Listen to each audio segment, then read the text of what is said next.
Hey everyone, welcome to Tangled Threads. If you enjoyed this video, be sure to leave a like and subscribe. Let's go. Hey Redditors, I know this title sounds terrible, and trust me, I'm feeling an overwhelming weight of guilt. I've turned to this platform as my anonymous confessional, hoping for some guidance or perhaps just to be heard. Dave and I have been together for a bit over a decade. We got married when we were young. The initial years of our marriage were a blur of happiness, adventures, and many indulgent nights out. He used to surprise me with reservations at fancy restaurants, and I reveled in the thrill of trying exquisite cuisines and sipping on some of the best wines. As with any relationship, ours had its ups and downs, but we navigated them well enough. The initial passion and spontaneity did wear down a bit, but I assumed that's normal, right? Every relationship evolves. What I wasn't prepared for was the shift after our 9th anniversary. Dave, out of nowhere, became more focused on our financial future. I mean, I get it, retirement, future security, and all that jazz. But it felt like he had placed restrictions on our present to save for a future that felt so distant. No more surprise date nights, no more bottles of champagne just because. Instead, every discussion veered towards savings, stocks, and 401ks. Mel, we've got to think about tomorrow, he'd say, poring over spreadsheets, his glasses perched on his nose. These experiences are great, but we've got to be secure. But Dave, I'd protest, what about living in the moment? We can't forget to live while planning for the future. He'd just give me that condescending pat on the hand. We are, Mel, just differently. I felt stifled. I missed the life we had, the unpredictability, the zest. The drudgery of our new life made me feel trapped, and I longed for those carefree days. That's when I met Julian at a work conference. Julian was the polar opposite of Dave. Reckless, exciting, and carefree. He whisked me away to luxurious hotels, ordered champagne breakfasts, and never seemed to care about tomorrow. I was intoxicated, not just by the luxury, but by the attention and thrill. One thing led to another, and we ended up sleeping together. I knew it was wrong, but at the moment, all I felt was exhilaration, a feeling I thought I'd lost forever. The affair continued, each clandestine meet more daring than the last. The night following our last hotel encounter with Julian, a familiar sensation of emptiness settled within me. I realized these secretive meetups had become less about the allure and more about a desperate attempt to reclaim a life I felt was slipping away. As I returned home, the glitzy ambiance of the hotel and the intoxicating pull of Julian felt like a distant dream. As I unlocked our front door and stepped into the dimly lit hallway, the silence of the house seemed to amplify my racing heartbeat. Dave's soft snores from the bedroom reminded me of the normalcy I had taken for granted.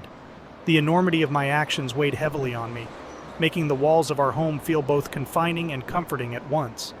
It was the next morning, amidst this cocoon of routine and normalcy, that the first waves of nausea hit me, and the puzzle pieces began to fall ominously into place.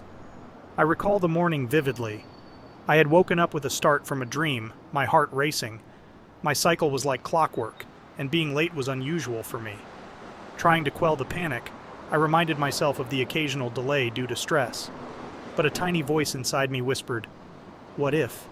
I rushed to the nearest pharmacy after work that day, heart pounding. As I walked through the aisles, I felt like every eye was on me, judging my concealed fears. Picking up a pregnancy test felt surreal, like an out-of-body experience. With it tucked away in my bag, I quickly paid and rushed home. The minutes it took for the test to process felt like the longest of my life.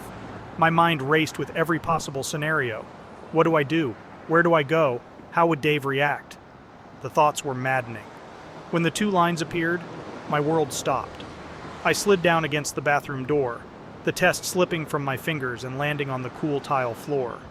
This small plastic stick held the weight of my world, the confirmation of my fears, and the beginning of a complex web of decisions I'd need to make. One evening, I decided to confront Julian. The upscale hotel he had chosen for our rendezvous was an ironic juxtaposition to the chaos in my heart. We sat across from each other, the glow from the chandeliers making the crystal on our table shimmer, a sharp contrast to the cold tension in the air. Taking a deep breath, I started, "Julian, I'm pregnant." He looked at me, seemingly unfazed, swirling the expensive wine in his glass. "And? Are you certain it's mine?" I felt a sting. I knew what we had wasn't love, but the blatant disregard was hurtful. "Yes," I said, choking back tears. "I haven't been with anyone else." Julian took a sip, eyeing me coolly. Well, Mel, that's unfortunate. I'm not looking to be a father, especially from an affair. I felt a mixture of anger, embarrassment, and despair. Julian, you can't just back out. This involves both of us. There's a child to think about. He leaned back, looking mildly amused. Mel, our arrangement was about fun. No strings attached. You knew that. This isn't just a string, Julian. This is a life. Our child's life. He just shrugged. Deal with it, Mel. I'm not sticking around for this. With that, he called for the bill, leaving me there, overwhelmed and alone, surrounded by the opulence that once seemed so thrilling but now felt suffocating. I was devastated.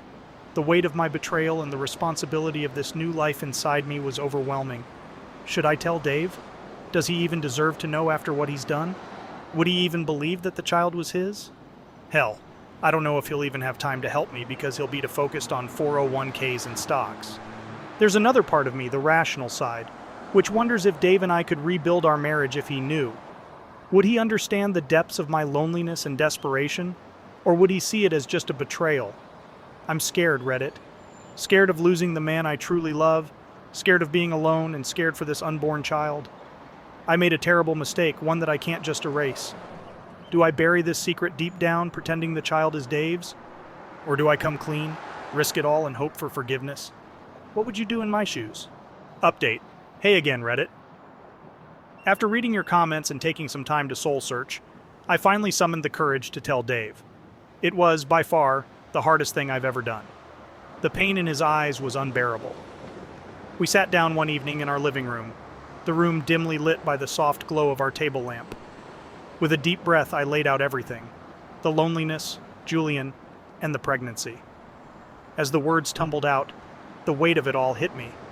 The room felt cold, and Dave's silence was deafening. Finally, after what felt like an eternity, he spoke. I need time to think. A few days later, Dave sat me down. Mel, he began, his voice heavy with emotion. I can't go on like this. I can't trust you, and without trust, we have nothing. I want a divorce. I was devastated, not just because I was losing the man I loved, but also because I realized that in my quest for those fancy nights out, I'd gambled away something priceless. Our marriage, our love, our history, all thrown away for fleeting moments of opulence. As the reality of the divorce began to sink in, another fear gnawed at me, a fear of the drastic lifestyle change ahead. Our combined incomes had allowed us the luxury of dining at upscale places, but now, facing life as a single, soon-to-be mother, I was terrified of the financial implications. The thought of settling for cheaper restaurants, feeling the plastic tablecloths instead of crisp linens, and sipping on house wines instead of selected vintages was distressing. The decadence I had become accustomed to was no longer just about the food or ambiance. It represented a level of status, a sense of belonging to a more luxurious world. The looming prospect of smaller, less glamorous dates made me feel like I was being demoted in life, and the blow to my pride was as jarring as the emotional heartbreak. The once simple joys of a cozy cafe or a picnic in the park now felt like symbols of my failure and descent into mediocrity. Throughout the divorce proceedings, I found my thoughts drifting back to those luxurious dinners, the clink of expensive wine glasses, the taste of caviar. It wasn't just the loss of Dave that stung, but also the realization that those extravagant nights might be behind me for good. I was caught in a whirlwind of guilt, longing, and regret. I know it sounds incredibly shallow considering the gravity of what I've done, but you have to think about what Dave took from me.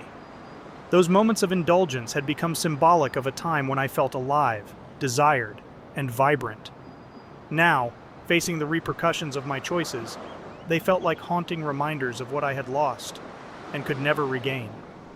Thank you, Reddit, for being my sounding board. I pray that one day I will get to experience the fancy dates and luxurious nights out once again. Here's to hoping for a future of better choices and healing. There's a lesson lurking beneath those crystal champagne flutes and fancy surroundings. She's about to discover that the world's most expensive champagne might give you an air of sophistication, but doesn't always give you the best buzz. Sometimes, it's the cheap wine enjoyed on a worn-out couch shared with the right person that brings the warmest memories and the sincerest smiles. Anyway, what do you think? When you subscribe, be sure to click the notification bell. Click here for more Tangled threads.